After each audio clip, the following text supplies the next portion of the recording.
about just taking that first step and not being afraid to fail. Like you got to aim for failure, right? Like aiming for failure is taking that first step and knowing by like, oh, so I filmed my friend with my phone, and if someone laughs, right? Why? Right? Don't take it as like you failed. Figure out why it didn't work, right? Everybody is just as capable as anybody else. Anybody can be Martin Scorsese. Anybody can be Christopher Nolan, right? It's understanding what they're doing that is resonating, right?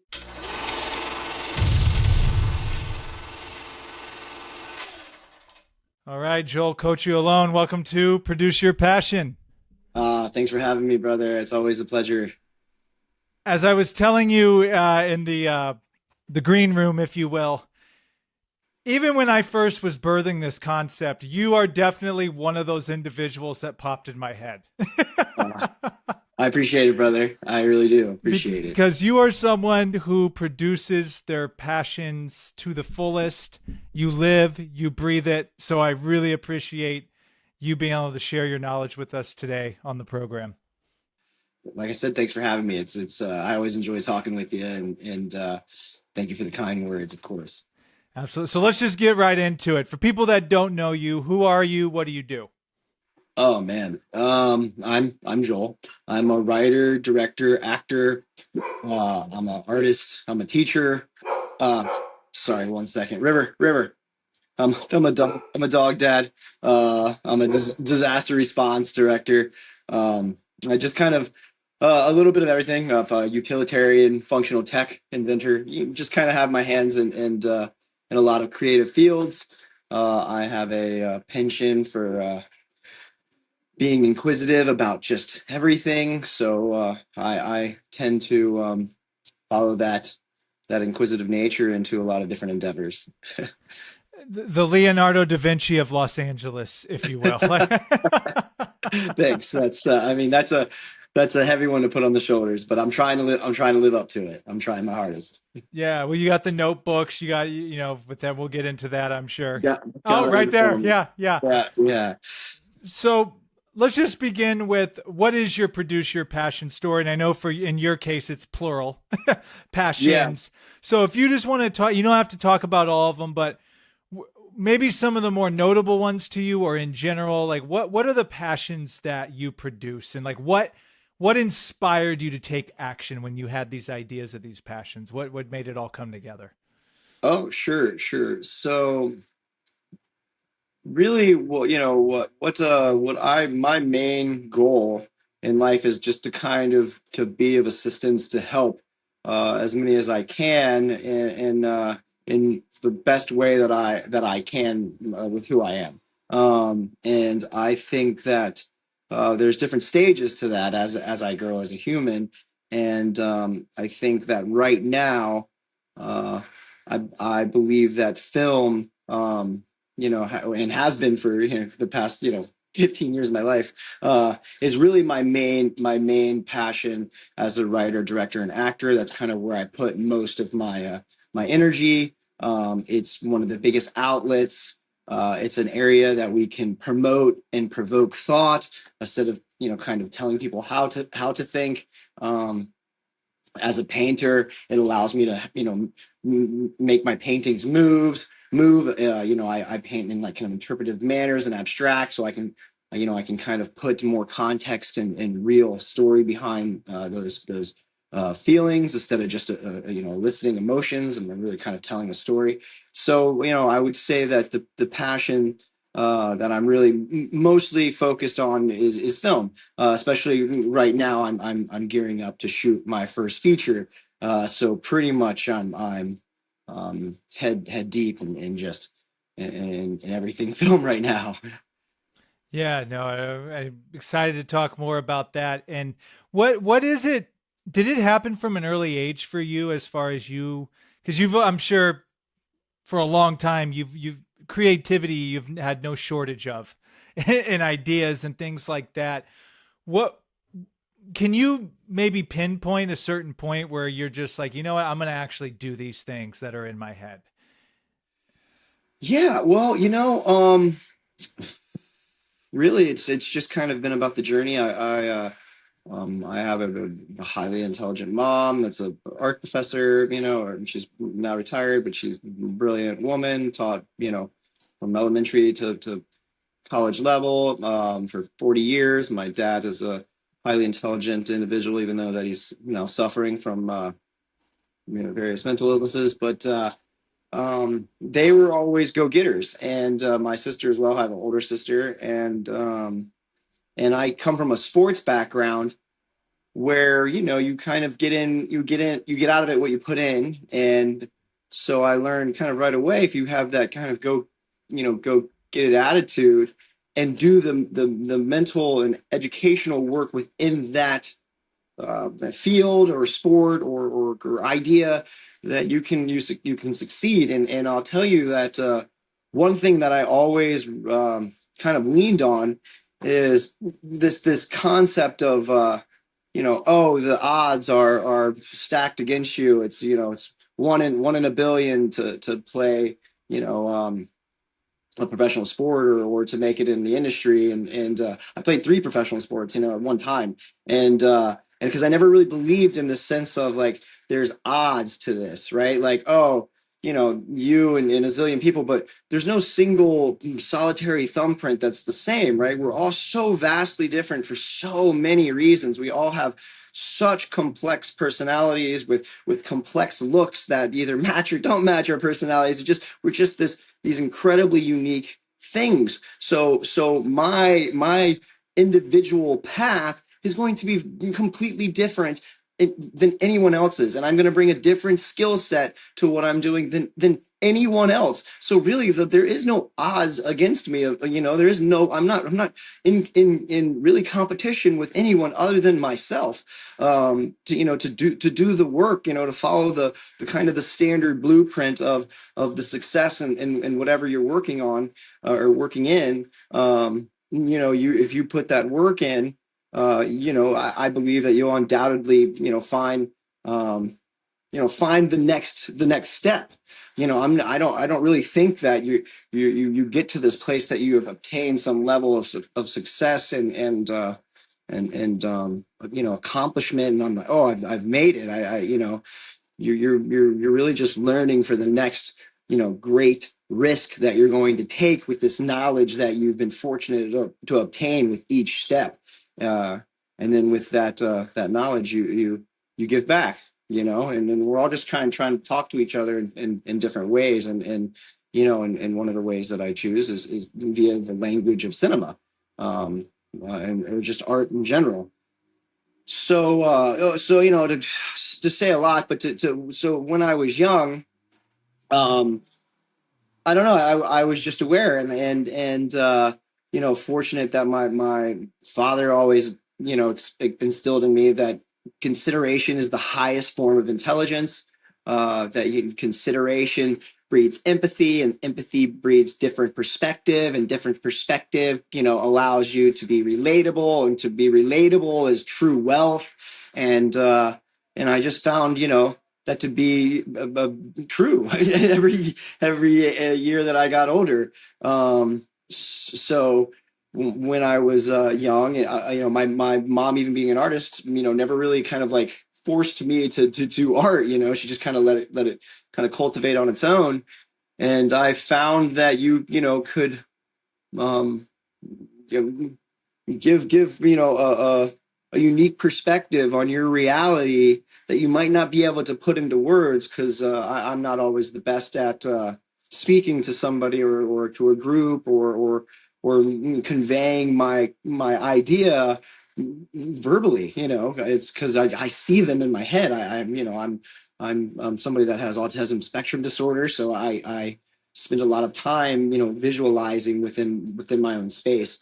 And I have a hard time sometimes articulating it. Sorry, river, hush, babe, hush. But being young, I remember drawing and doing things that and painting paintings, and working in the science fair, or working like within the toothpick bridge building contest, and I would do exceptionally well. And I thought, wow, like this is a way use this attention, this attention of this art, you can say something within it, in it. And I thought that was always cool. And I was always, as a kid, I uh, played Magic the Gathering and Dungeons and Dragons, and I was very, very into comic books, and I was kind of, ostracized from a lot of other kids, and it was just me and another kid, Robbie Pelot, who's just an absolute, brilliant mind, genius individual, and Brandon, another individual who's just brilliant. But we just kind of were these like kind of, I guess, nerdy kids, and we could, we lived in this kind of small, world outside of everything because we were so far away from everywhere else and everyone else, all the other kids. But then we would create these worlds, like comic book characters and mythological like characters that had their own story, and we could live our life as big as we wanted. And I just always thought that was so amazing, that there was. I just always wanted this more than I always just never settled with the mundane. Even as a kid, I just always wanted to be the best, or playing the best, on the best fields or in the best areas or against the best competition, and learn from the best artists, and see the best films. And even as a kid, I just wanted to, like, oh, I just wanted to experience more. And in books, like, Lord of the Rings, and various comic books and X-Men, especially, it was okay to be different because I was different and felt, not comfortable, so as comfortable as other kids. So, it allowed me to use my imagination to craft a confidence, that I was like, oh, I can live well within these worlds, and I can navigate them and have fun in them. And I started writing poetry really, really young, because it was just fascinating. People thought it was fascinating. If people thought it was fascinating, I as well thought it was fascinating. And if it was cool, I wanted to know about it and know why it was cool. And when you kind of really delve into the world of cool, it's all art, and like, be people that are uninhibited and have like just let them be themselves into the world. And then we find these, like, these moments of cool. And I've always wanted to do that. So even at an early age, in like high school, I played sports, and it was always kind of destined that I would go on and play sports. But I started writing films without knowing how to format a film, how to write a script or anything like that. I would just have these stories. I would paint paintings from these scenes I would see in my head that were just kind of these very visceral but very full and complete scenes that had feeling and depth to them. They just were there, and I was like, what is this? And I just would extrapolate and expand on them, and these stories would come, and I would just talk with my friends about them, and like, wow, wouldn't this be such a cool movie? Like, and we would talk about it, and I started writing different stories and comic books and stuff in early in high school, and then I started writing, and then I got my big idea, that's my trilogy, that was something that was almost like, a bomb went off in my head, of like, oh my gosh, I have something here. And I started writing it, and that's been 20 years ago, not to age myself, but I always, since I've gotten that idea, I've known that I will do whatever it takes to just get the opportunity to try to make that film. And I, even if I went on to professional sports with college or whatever, I just knew one day that the next phase after all that would to be going into film as an actor, and a writer and a director, and try to make that film. So I made that decision. I made the decision early to go ahead and like get in theater, and do, into chorus, and understand, like, being on a stage, and projecting and being uninhibited, and finding comfortability. And so I knew, at least, you know in high school, that I would want to attempt one day, making a film. And I never stopped working, as I went into college, and played minor league ball, and fought and volleyball and all this stuff. I was always literally writing every night, on this idea, because it was just kind of flowing out of me. Yeah. So So yeah, I've just always kind of had this penchant for to experience more, to utilize, the gifts that I was given physically. I just couldn't see, wasting, an athletic ability, especially, if I saw somebody that was in the opposite circumstance, on the opposite end of the spectrum, like someone in a wheelchair, and it's like, well, I felt like almost like if I was looking at me as them, it's like, you better do everything with that, like what I would do to be in your position. So you just go do everything with that. And then once I started, kind of understanding that the way to really do all that was not through just the physical means alone, but to really learn and to use my mind, and to use my intellectual prowess to understand physics, to understand movement, to understand, how to generate speed for power, and how to use my littler frame to be fast, and to understand the games that I was playing, baseball, and understand the fundamentals, the operations of how the game works itself. So, then I figured that would be the same thing with anything, in a creative field, or you know with school. It's like, hey, if you can really ingest this information and try to apply it into various aspects of your life, you'll really obtain that knowledge, and with that knowledge you can really, take a step forward in the things that you want to do, and like producing your passions. Dude, I love that. That was a that was an amazing timeline. You said several things in that. The first I want to note was I love how you talked about recognizing that you are an individual and you are the only one of your kind. Because I think a lot of people, and we'll get into obstacles here in a sec, a lot of people don't move forward with producing their passion because they're like, well, 1,000 people have already done that already. So why would I Right, do it? right, But right. it's like your uniqueness is unique. It's Yeah, yours. and that's something to really think about, because it is good to play devil's advocate, right? It is good to put those blocks in front of yourself, because really all life is a series of problem solving. That's what filmmaking is as a director. It's problem solving, and finding inadequacies in something, say, that has been done before, and maybe not even an inadequacy, but maybe where something could be expanded upon, right? And that's where your uniqueness comes into play.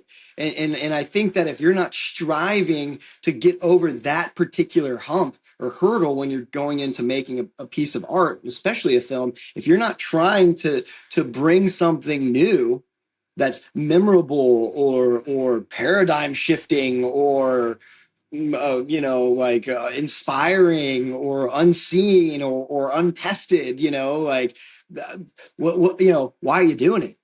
Like, where like, there shouldn't be, especially the world of art, it shouldn't be going through the motions, right? Like, and if you don't have that answer of, why should I be doing this if it's already been done before, then you need to kind of stop and rethink, and then try to figure out, how can I do this if it's already been done before? Because, really, and generally speaking, there's like 12 stories that can actually be told, like the Shakespearean 12, I believe it is. And I'm not 100% sure it's 12. I think it's 12. But there's archetypes of situations that humans can get themselves in, and so that we're all kind of telling the same stories, just in different ways. And so, that's what I would say to that particular, that obstacle. But also, while playing devil's advocate, you need to say these things. You need to go back and read your work and say, what scenes, in this are gonna make, people want to revisit my film, or are gonna make people, because we're eliciting emotion with films, right? With these visual scenes and words, and soundtracks, and music design, or just sound design in general. We're eliciting emotions through these experiences that we're kind of reformulating to see for relatability. So you want to do that in this way that is always new. You know, like you're always wanting to bring something new to the table. So you always have to kind of be playing devil's advocate, and the more that you can do it, and the more humps that you can get over, I think the better your project's going to be. I love that. I got to mention this real quick, and I know you'll appreciate. I've been going on a Heath Ledger Dark Knight tear lately. Oh my Uh, gosh. I won't derail us, but by the way, Dark Knight might be one of the best movies of all time. Like after Oh, like it's just revisiting amazing. it and going to it and just anyway. It's amazing. so It's absolutely so for phenomenal. the audience, Joel and I can talk literally for 10 hours. So I got to keep us on trip. But you have Heath Ledger Joker, you have Joaquin Phoenix Joker. Both of them absolutely stellar. Both of them won Yes. the Oscar. Two Yes. totally different interpretations of it.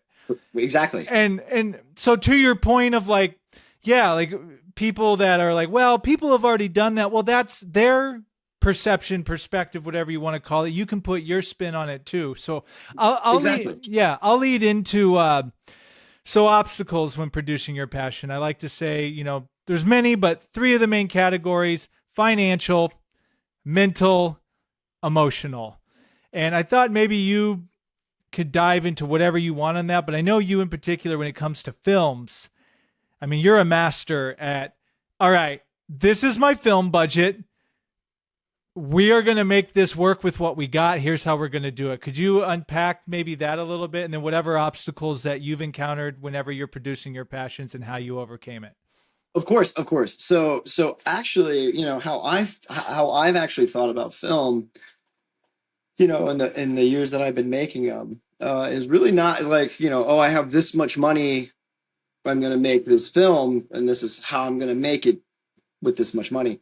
Really, it was like, you know, the urge to make a film and, you know, develop this idea. And then it was like, all right, well, how much money do we have? You know, and not try to be handcuffed, you know, by it. But then also when you're developing the film, you know, knowing that you do have those constructs of constraints of you know, not having a whole bunch of money. Um, so the things that I've been relying upon, because I've made, you know, a handful of films and I've never spent more than, you know, $3,000 on a short film, and they've all done pretty well. You know, fortunately, I'm very very thankful. You know, the last film I just made during Christmas, this the Santa Junior film, we made for no money. You know, it was a zero budget film, and it's turning out phenomenal. You know, like it just has all these amazing individuals, and that's one of the things that I'll touch on. So, you know, in Hollywood, it's or just in filmmaking now. You know, Hollywood filmmaking is just across the country, but we just kind of summing it up as in Hollywood.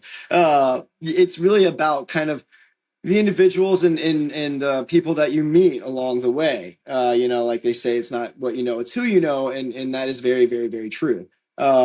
And that sometimes can be very, very difficult if you have a hard time networking and being in crowds and things like I do. But I still, you know, will make a project, and on a film you'll end up casting and hiring multiple people, and you'll end up developing these friends that way, and you'll end up, you know, creating these lifelong, you know, bonds, whether you become like friends, like, and hang out all the time or not. Like once you like make a piece of art, like a film with someone, you're kind of always connected, just kind of either just, you know, at an arm's length, or a town over's length, you know, a phone call away. So you start to create this kind of just this large kind of loosely based team that you're always kind of relying upon, and if you are uh, kind and always looking to help, you know, when others are looking to make projects that don't have a great deal of funds, and you have the time and you have something to offer that film, you know, and you go and do it, you know, so that you know, that you're not just someone that's out here for yourself. You know, you're trying to bring the whole everybody up, because with everybody elevating, it just creates, you know, a better atmosphere for all artists and all art. Um, so with the financial aspect, what you really have to do is you kind of have to know the law.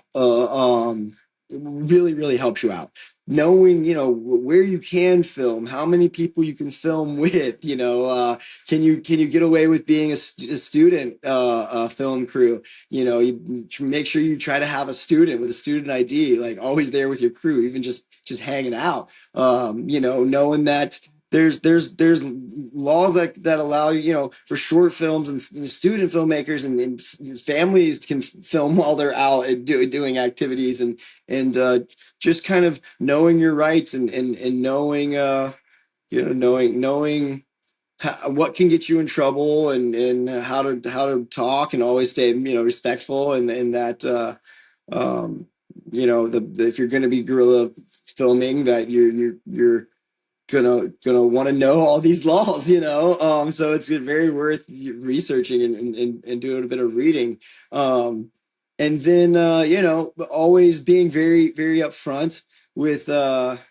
people that you're working with, right? It's not trying to kind of like be like, hey, this is a project and hope you guys are involved. No, no, be very, very honest about what you're trying to do. Say, I have this idea and I've developed it with a little bit of a budget in mind. I have very little bit of money. I would love for you to be involved because of your talent. I know, that you're busy and or it's maybe a little bit of money or unpaid. So whatever days work for you. So that's one of the main things getting to that next point is scheduling and being very cognate about scheduling itself, right? Because when you're asking people, friends like, hey, we're trying to make something on a very low budget, no pay, all credit, and we'll get the footage and things like that.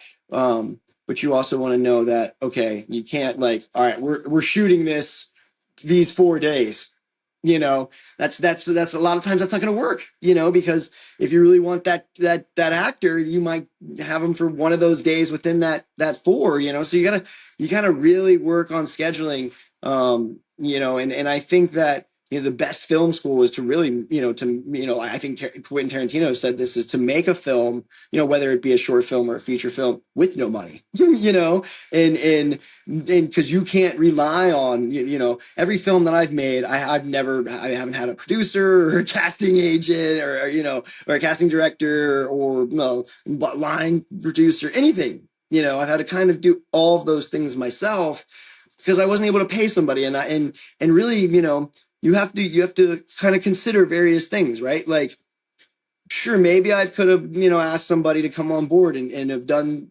those particular things for me, but I wasn't going to be able to pay them, and you can't really expect, you know, this deep passion and want for a project that they didn't create and that you're not paying them for. So you can't ask them to, like, bend over backwards and not sleep, and do make calls when they're supposed to be at work, like you can't really ask people to do that in that point of your career. So you're doing it yourself, and then that if you want it done to the best of the ability of how you want it done, you're just gonna have to go ahead and do it yourself, and then learn it and learn how it works, so that when you do end up hiring those individuals and work with them, what you're trying to accomplish, if they're doing it well or not.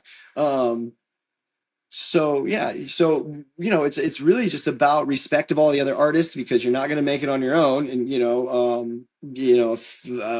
a film with one individual, unless you're Buster Keaton, doing some awesome stuff, which is not happening for a minute.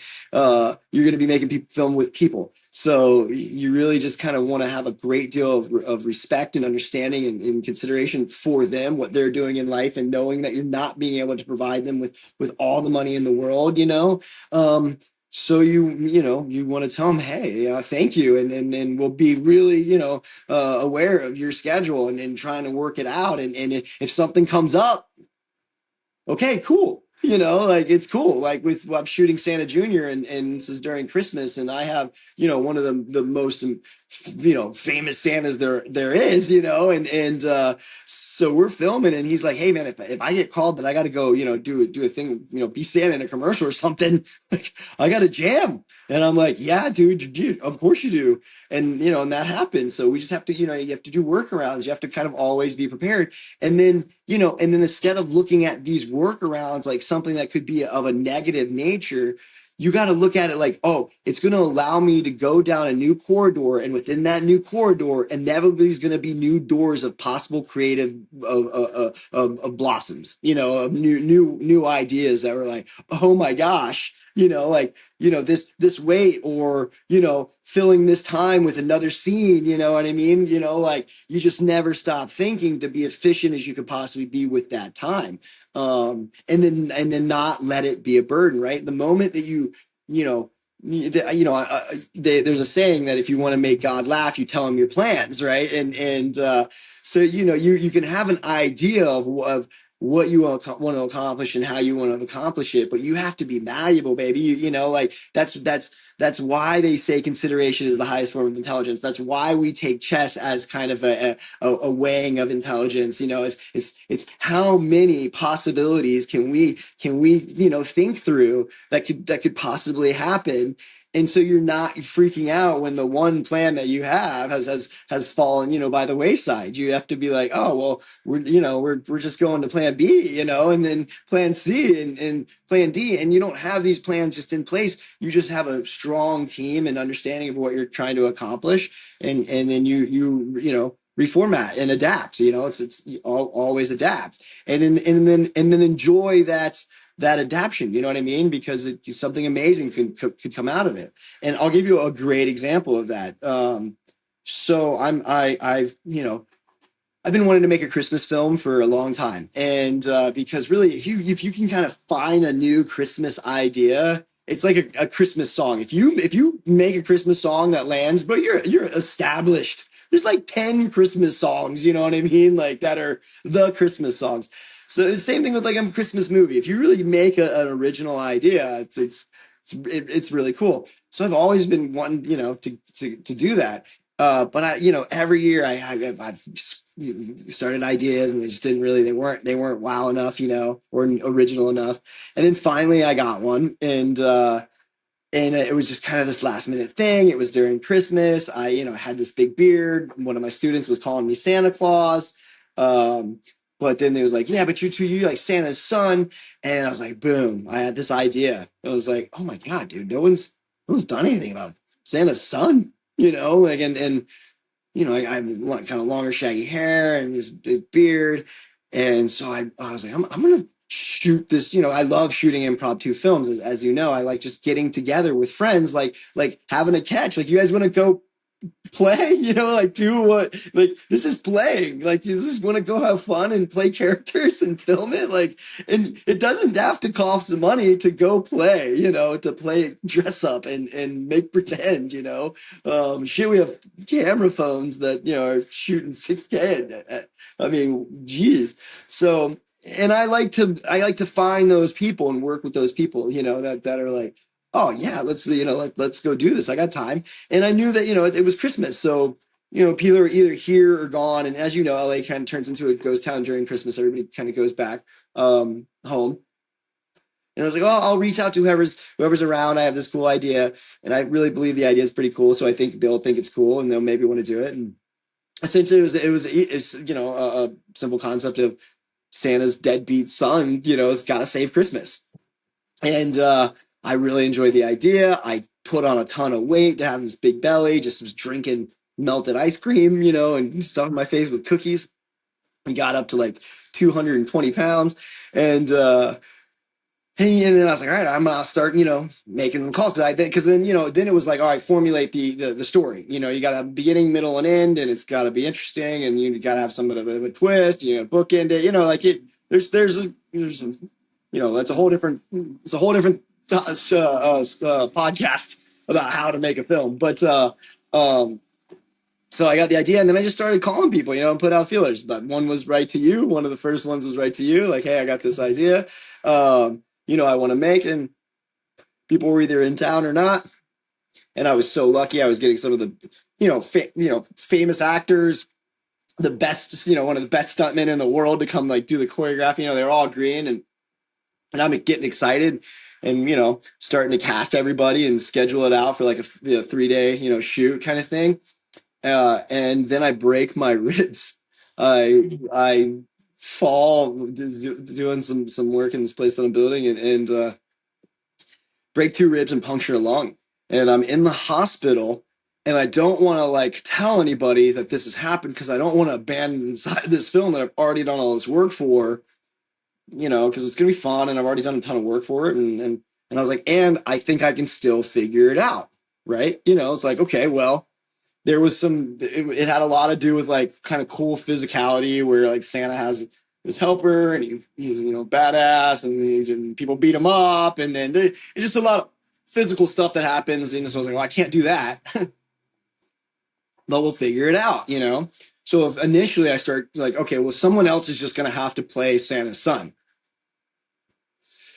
They're going to have to be kind of heavy and have a beard. So I started hollering at people, and nobody's really available. So I was like, oh shit, like this, I got to figure something out. And I have a buddy of mine that's playing a really funny part, which is the bike cop, and he hasn't done a lot of acting, but he's a stand up, and he's works in the industry as a TV producer. And I was like, man, you know what I can do here is I'll make this like a buddy comedy as well, like the standard trope of like the dark hair, light hair, like Beavis and Butthead, Bill and Ted, like Pineapple Express, like go that route. And just be these stoner deadbeats, and he's my buddy, and then he's almost like my helper elf, and so boom, I have this idea, and then it just opened up a concept that allowed me to actually make the film so much better, because I didn't really have this strong middle of like what happens, oh no, that that we're fighting for to get out of.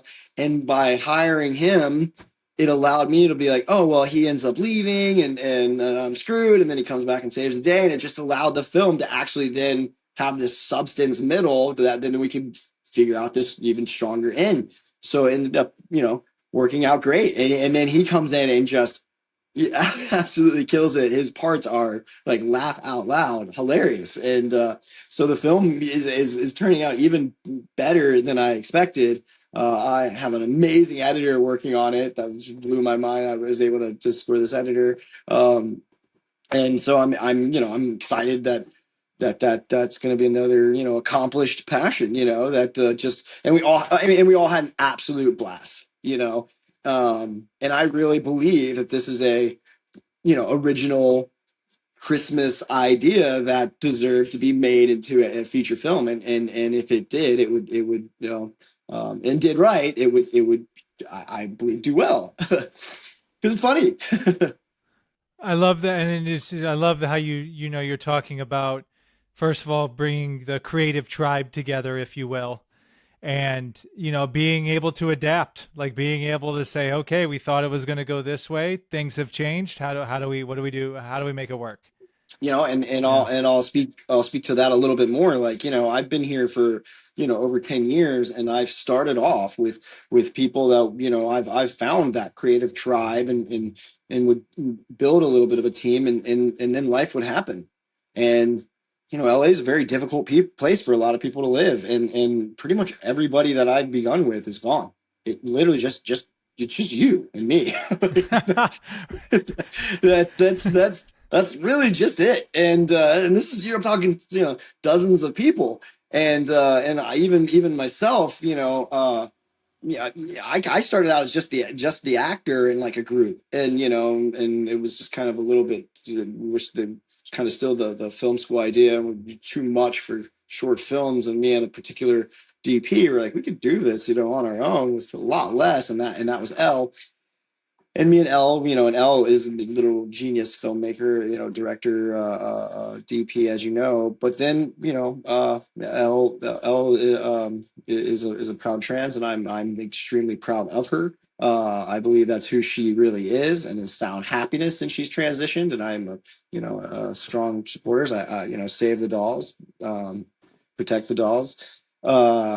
And so life, became overwhelming, especially right now with what's going on kind of with our administration and the persecution of people that just want to exist and feel their own way and not harm anyone, within their own identity.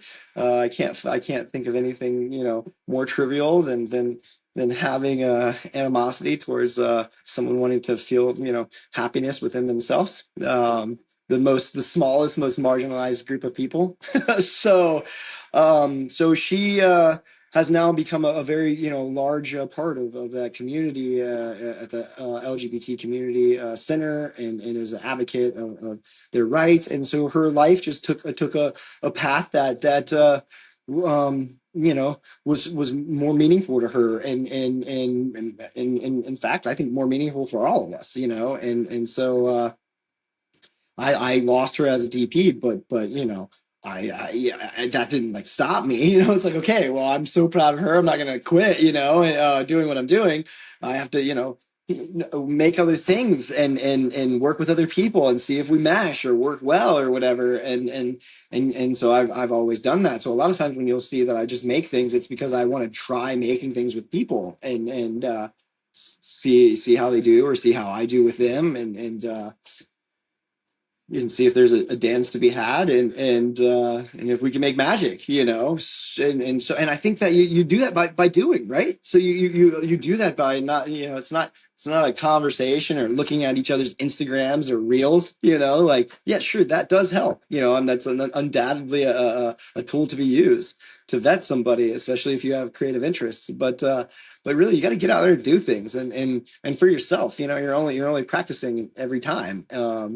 And because like all the films I made aren't these like ideas that I've had like in the back of my head, that all these short films are like, oh, I have to make this idea. No, it's just like, oh, I want to get together and make a film, and sometimes we don't even have an idea. We just got together and we go to a really cool location that has this good visual, and then I just find a character that I want to experience, and I'll just get in that zone and start talking, get sound going, and I'll just start talking, and I'll get drunk and get an idea, and we'll film it that night for $45 for however much the alcohol was of the room, and piece that bad boy together with some intent, to make something and to elicit emotion, and then they do well, fortunately, not like we're winning Tribeca or anything, but lower to mid tier film festivals, we do pretty well. I'm not a huge fan of the film festival like uh, uh, world in general, because it's just this pay to play, just this it's like literally film, like how our part of how our world, our society perpetuates is kind of like us as humanity, depicting the reality that we're in, and the archetypes that we experience, and that's how we kind of understand archetypes, is within entertainment, within film, music, television, paintings, and so, oh, am I like that person, or these are the type of individuals that are in these positions, and so we kind of understand who's who in humanity for various reasons, and I think that's very, very, very important. I don't even know where I was going with that, but uh, um, yeah. So Well, one quick thing, and we're getting closer to the end here. I got one more yeah, question before we head out. Well, I got to mention, you mentioned it because I talk about this in the Produce Your Passion book. When it comes to collaboration, you said sure, something very important: being upfront people with what the deal is. Like, look, if you got money for it, like, look, I got this much money for you to do this. sure, If you don't have money for it, look, I don't have any money, but here's what you're going to get. You're going to get sure, copy, credit, real footage, whatever.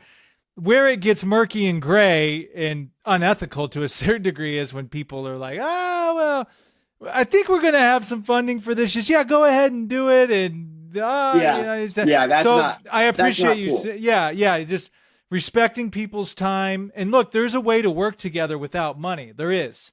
Sure, But, sure. but you got to be upfront about it with people. Sure, and also one thing that I'll add to that, and that and especially with projects that are kind of like no budget projects or low budget projects, these are the times that you take your chances, right? That you still try to make that ostentatious shot, that strange dolly push in, like even if you're using a cell phone, try to figure it out, and then so when you do have you even do more with it when you have the gear and the expenses to do it. Then it's like, oh, this isn't even enough. Now I need to do more with it. And then also, in that same vein, is that when you're asking individuals and being upfront with them, being like, hey, I don't have a bunch of money for this project. So one thing that you have to really kind of consider is them, the actor, or even the camera operator, or if you have a person doing lighting, is that this is the place that you should allow them to take chances, and allow them to have a little bit more freedom of expression, because you're not paying them a bunch of money and you are asking them to do it for free, and you can't make it about you and what you're trying to accomplish. You can't go into making a film with this over rigid sense that it has to be accomplished exactly how you imagined it, right? Because you're working with, sometimes, 10 to hundreds of people, right? And you're finding the people that are good at what they do, and you have to trust that they're good at what they do, and you have to trust that they also have new concepts and theories that they want to try. And so you in these type of projects, and as you know, I'll say like, hey, this is the kind of project, like I've given you parameters of a character, and yeah, sure, there's words, that are written, but like, I really want you to find something new. And I believe that that's how you create great art anyways, right? Where sure, it might be somebody that we've seen in public that we know and can relate to, but then there's just something more, right? Like this character is unique and we remember those people, they're the individuals that we quote, in life, or that they have a particular look that is replicated by society, or you wear them as Halloween costumes. You see what I'm saying? Where it's like there's just this something that happens that is new and fascinating. And when you let people take those chances, sometimes magic happens, and sometimes, hey, it doesn't. And maybe it's too far, but then that's your job as a director to know, okay, hey, we got to reel it in. And like and so like one thing with directing, and for the younger directors, like everything's not gonna go like according to a plan, and you're not always supposed to be like, you can't surround yourself with yes men or yes women, right? Like if it River, hush, if it doesn't look right or sound right, like it's a conversation, and then you don't have to be worried by telling that actor like, hey, that's not really like, I love what you're doing, but that's not really, River, hush. It's not really gelling, like it's a conversation, right? That's gonna happen. You can't be afraid of those conversations. It's not oh, we got an argument on set. No, we had a discussion about a direction of a character. And if you didn't have those discussions, then really I don't know if your actors went far enough. Or if you like gave suggestions to get them to go far enough, so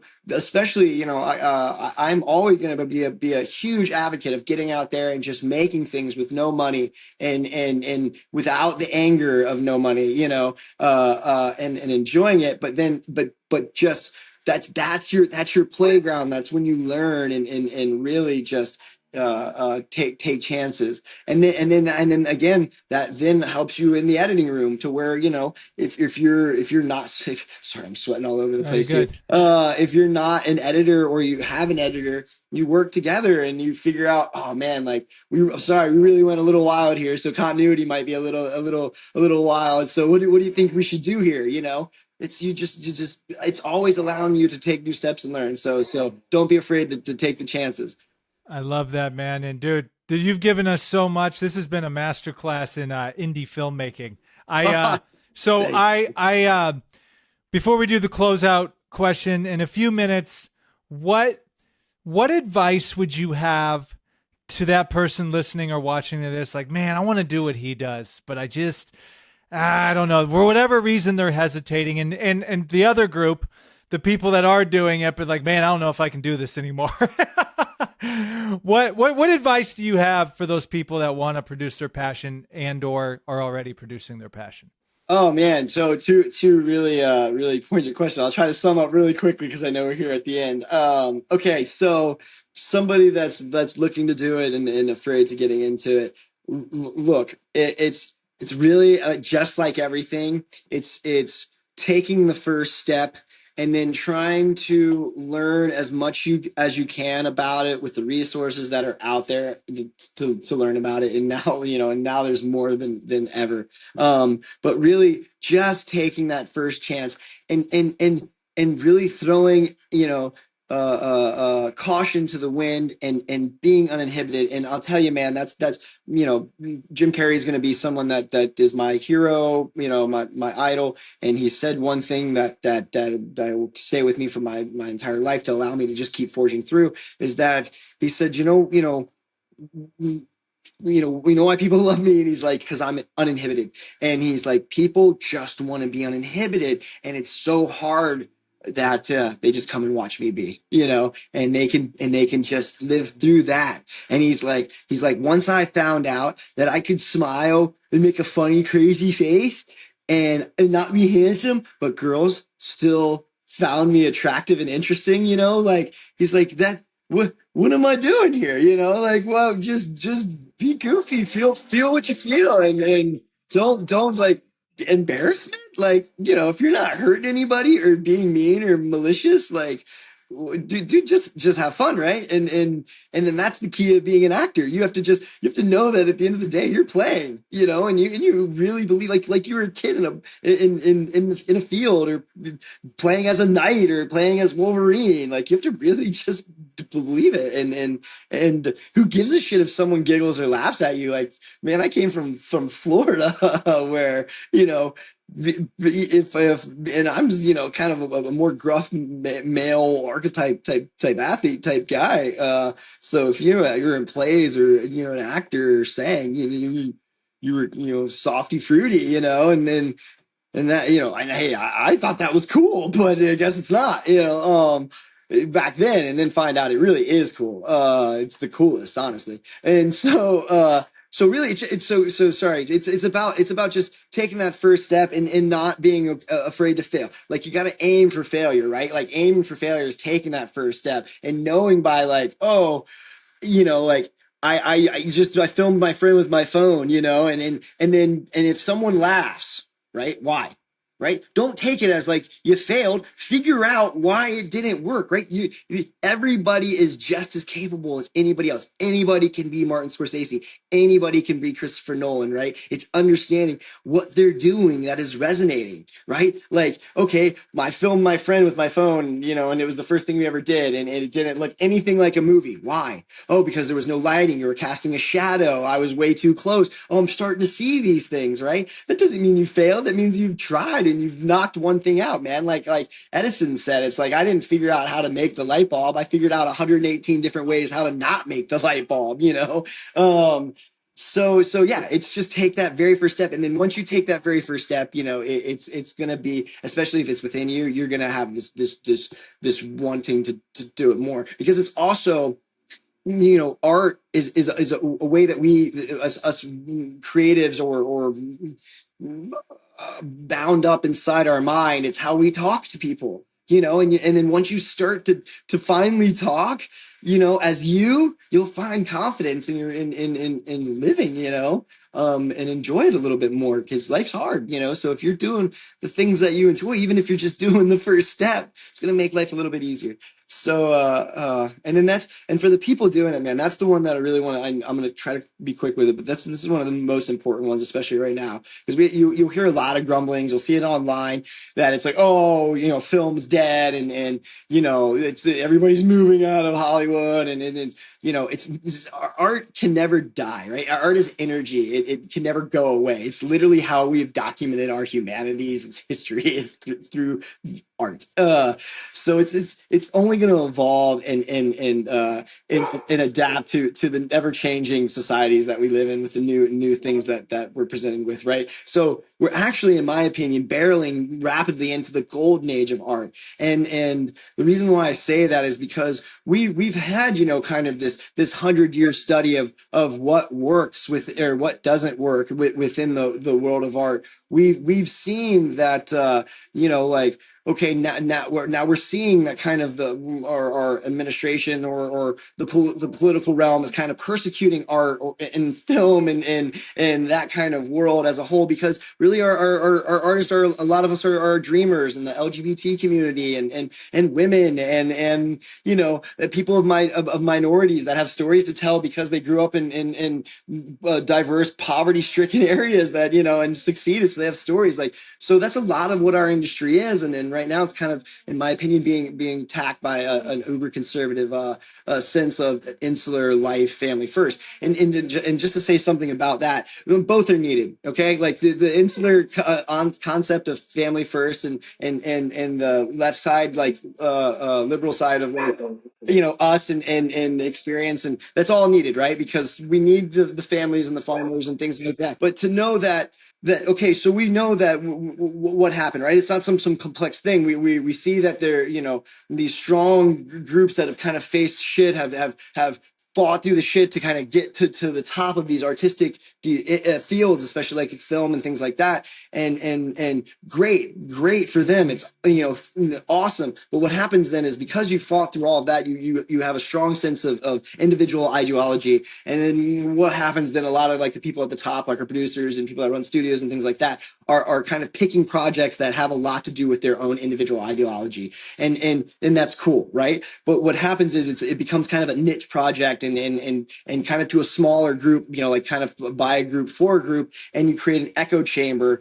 When you start to make films that are kind of like these smaller films for smaller groups that are enjoyed, right? But there's not a lot of money, within that, especially when you're spending millions and millions of dollars on these films. And I'm not saying at all that you don't lace the films with personal ideology. I think that's exactly where you do it, but you have to do it in a way that you're provoking thought and not demanding it or telling people how to think, right? So I think we've gotten to a point to where our film and art and music has unfortunately, maybe by proxy, has followed this trend of society's kind of separation that we're feeling within ourselves. There's kind of a true sense of separation out of fear and lack of things, and funds, and just people are kind of in a frenzy and kind of shelling off, and I think we were watching art try to like appease that, and it's just not working, right? So what we have to kind of get back to doing, and know that this is what's happening, is that we're rifling into the golden era of art, right? Like, there's something to say. There's unnecessary wars going on all around the all around the world, and I'm talking about war. You know how dumb war is? That you have a disagreement of economics, and you're gonna fucking bomb each other and individuals and life, children, people, mother, like just life. You're gonna kill life because of economic disagreement or religious beliefs that are just uh, uh, unfactual to the degree of what we know to be facts. They're beliefs. They're and we're at war. So there's things to say.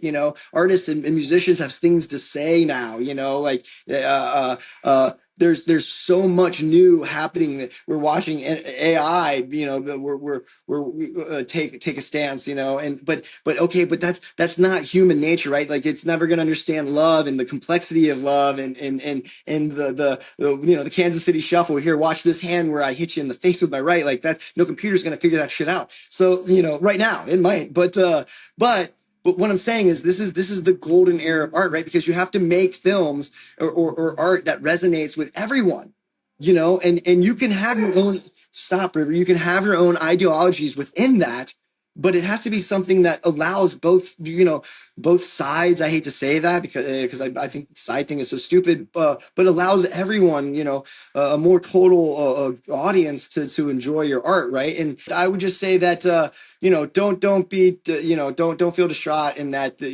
and believe the surface simple minded concept that film is dying or anything like that. That's nonsense. It literally is just removing the bullshit of the people that are too lazy or scared, like, and that believe that shit, that it's dying. Like, oh, I'm gonna do something else. Cool, go on and do it then.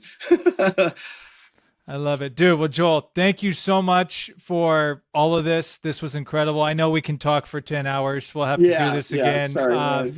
No, you're great. You live and breathe, produce your passion. I have so much respect and admiration for Right everything back you at you, do. man. Right back Yeah, at you, yeah, brother. dude. You really did. So and congrats on your upcoming feature film. Thanks, man. Where can people find you online, your work? Where should people go if they want to learn more about you or get a hold of you? Yeah, I'm on Instagram. It's Joel, and then my name backwards, Leoge, and then the number 44, really easy. So Joel, and then Leoj 44. It's Instagram, and then my website is probably the easiest. It's just joel.com.com, and then you can kind of follow different links from there. There's my films are on my website, my art. You can contact me there if you're an upcoming filmmaker and have questions. I'm always, willing to help if I have the time and offer some advice. And I'm also open for suggestions. So if you've seen anything I've done and you think you have an idea that it could have been better, I would love to hear it. I am not some pretentious just filmmaker, man. Like I said, everybody's got a different thumbprint and a different thumbprint and a point of perspective. So don't close off to them. You're not gonna get real far in life that way. I love it. Well, brother, thank you so much for this. I can't wait to see more of your upcoming projects. You've done so many amazing things. So I'm Oh really man, looking forward thanks. to what's in store for you, man. I wouldn't say amazing yet, but Uh, I plan on making amazing. I'm still learning and I making and fortunately I've been able to work with guys like you, man. So that make you guys are the people that make the work really good. he's modest, ladies and gentlemen. I should have said this in the beginning. He's a multi-award winning filmmaker. So we'll leave it right there. Well, brother, thank you. Hang around for just a sec, but thank you so much. Sure, brother.